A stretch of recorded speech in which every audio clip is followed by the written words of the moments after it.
So, you've got a car, and it's rusted all the crap in the floorboards. You don't know how to weld, or you just can't afford replacement floor pans to weld in. Well, you might consider doing fiberglass. That's what we ended up doing with this 1966 Skylark. You can see it turned out nice and pretty.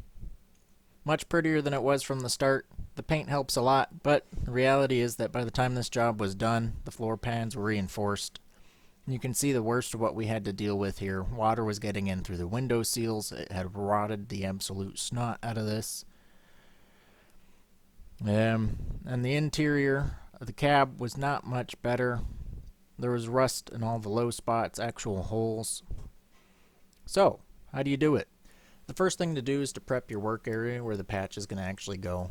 If you have any smooth spots, you want to take the edge of a disc grinder to them, score them up. You're not looking to make grooves so much as a more surface area for the epoxy to grab to. Smooth areas, it's going to want to come off of over time. The area where we've applied rust converter, it's already plenty textured, as are the holes. You do see that I've put aluminum tape up behind all the holes. That's so that the epoxy doesn't run out. Not the epoxy, but the resin. It may look thick when you're making it and applying it, but it is liquid enough that it'll run out through those small holes. There was a couple I missed, and they ended up with pools of resin on the concrete. They do come up easy. And after that, it's a question of cutting up pieces of fiberglass. It's a little more complicated than that. You'll have low spots in the area that you're working on, and you want to fill those in. Applying just large sheets isn't going to work as well. They're going to bend as you put them down and create air gaps underneath, so smoothing out the overall surface of it before you put your large pieces is really critical. You can see that right here. I'm filling in the grooves in the existing floor plan and generally creating a flat surface with small pieces of fiberglass, and then the big pieces go over the top of them. A Sharpie is really handy for figuring out where you need to cut. If you need to cut more complicated spots such as around the floor plugs or the edges along the curves. If you're working on curved sections, the easiest thing to do is to cut horizontal slits on the curved portion. That lets the fiberglass bend and overlap without creating ridges.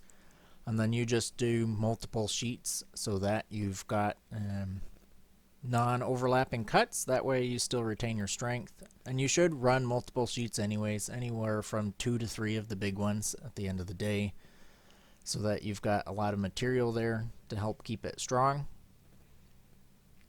And when it comes time to actually apply the resin and put it all together, you're going to take everything off, keep your pieces slightly off center of each other. You'll get your hands sticky, and then trying to pull one piece off of a neat stack becomes a pain in the butt. As you're applying your fiberglass, you'll see that I put down resin on the bare metal and then put the fiberglass and then put resin on the fiberglass.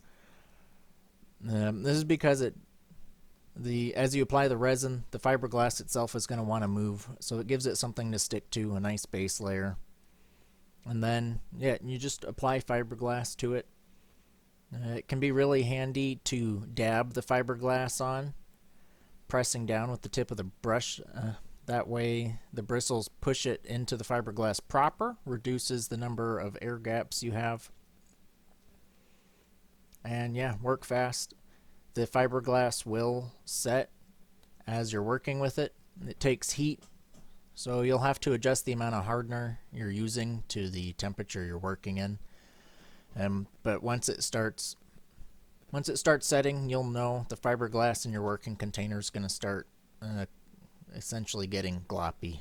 It's going to form clumps in there. So you have to work fast. And you can see this is an example of a mistake. I didn't get resin on the very edge of this, so there's loose fiberglass there. It's sloppy. You want to avoid that. And here you can see we put plastic sheeting down. That helps give you a smooth surface if that's something you're after. It pulls right up once everything is cured. So that's really all there is to it. It's not very complicated. You just need fiberglass matting, resin, and some paintbrushes, disposable paintbrushes ideally. And you can patch those rusted floor pans. The fiberglass holds up for quite a while. And it'll get you right back on the road.